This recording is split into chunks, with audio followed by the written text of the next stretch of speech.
কেউ কি কখনো ভেবেছিল সৌদি আরব এবং আরব আমিরাতের মতো মুসলিম দেশ আমেরিকা ও ইসরায়েলের সাথে মিলে আক্রমণ করবে ইরানকে? ভূরাজনীতির খবর যারা রাখেন তারা জানেন সৌদি কিংবা আমিরাত কেউই মার্কিন বলয়ের বাইরের দেশ নয়। নিজেদের ভূখণ্ড মার্কিনীদের ব্যবহার করতে দেয়া, ইসরায়েলের সাথে গোপন সমঝোতা কিংবা ফিলিস্তিন ইস্যুতে দেখেও না দেখার ভান করে থাকা সৌদি আমিরাতের অবস্থান ছিল মুসলিম স্বার্থের বিরুদ্ধে, কিন্তু সেখানেও এক ধরনের পর্দা ছিল।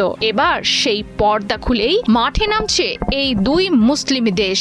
ইরানে সরাসরি আক্রমণ করতে পারে সৌদি আরব এবং সংযুক্ত আরব আমিরাত, শোনা যাচ্ছে এমনটাই। নিজেদের সম্পদের ওপর হামলার প্রতিশোধ হিসেবে রিয়াদ এবং আবুধাবির জ্বালানি অবকাঠামোগুলোয় হামলা চালিয়েছে ইরান। এমন ঘটনারই যেন অপেক্ষা করছিল পশ্চিমা অপকর্মের সমর্থন জানানো মধ্যপ্রাচ্যের দেশ দুটি। বিশ্লেষকদের মতে মার্কিন ঘনিষ্ঠ সৌদি আরবের যুদ্ধনীতিতে ইঙ্গিত মিলেছে মৌলিক পরিবর্তনের। হামলার ঘটনাকে পুঁজি করে জাতীয় নিরাপত্তার অজুহাতে আমেরিকার সামরিক অভিযানে অপারেশনাল সহায়তা দিতে শুরু করেছে এই উপসাগরীয় দেশগুলো, যা চলমান যুদ্ধের কৌশলগত ভারসাম্যে আনতে চলেছে বড় ধরনের পরিবর্তন।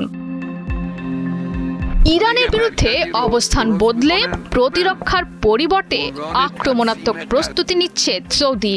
ইরানের দিকে সতর্কবার্তা ছুড়ে দিয়েছেন সৌদি আরবের পররাষ্ট্রমন্ত্রী প্রিন্স ফয়সাল বিন ফারহান। সবচেয়ে গুরুত্বপূর্ণ পদক্ষেপ হিসেবে যুক্তরাষ্ট্রকে ইরানে সরাসরি আক্রমণের কাজে কিং ফাহাদ বিমান ঘাঁটি ব্যবহারের অনুমতি দিয়েছে সৌদি আরব। যদিও প্রতিরক্ষা, লজিস্টিক ও আঞ্চলিক অপারেশনের জন্য বহু বছর ধরেই সৌদির প্রিন্স সুলতান এবং কিং আব্দুল আজিজ বিমান ঘাঁটি ব্যবহার করে আসছে যুক্তরাষ্ট্র। অনুমতি মেলা নতুন বিমান ঘাঁটি থেকে যুদ্ধ বিমান পরিচালনা, এরিয়াল রিফুয়েলিং ও গোয়েন্দা নজরদারি সহ নানা কর্মকাণ্ড চালাতে পারবে আমেরিকা। সমান্তরালভাবে একই ধরনের পদক্ষেপ নিতে যাচ্ছে সংযুক্ত আরব আমিরাত। ইরানের প্রভাব বিস্তারের কেন্দ্র হিসেবে সন্দেহের জেরে বন্ধ করে দিয়েছে দুবাইয়ের ইরানি হাসপাতাল এবং ক্লাব। ইরানের যুদ্ধ অর্থনীতিতে বড় আঘাত হানতে আর্থিক লেনদেন সীমিত করার পাশাপাশি ইরানের বিলিয়ন ডলারের সম্পদ জব্দ করার কথা ভাবছে আমিরাত প্রশাসন। ইরানের বিরুদ্ধে ক্ষেপণাস্ত্র ছোড়ার খবর পাওয়া গেছে এ অঞ্চলেরই আরেকটি দেশ বাহরাইন থেকেও।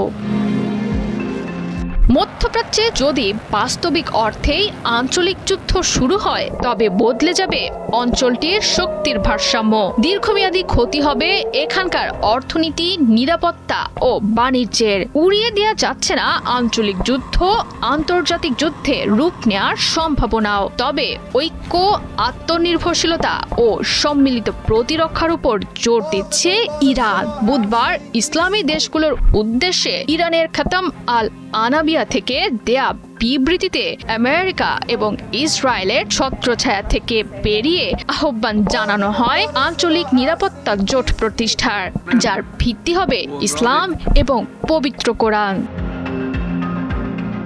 জয়া সরকার, ৭১।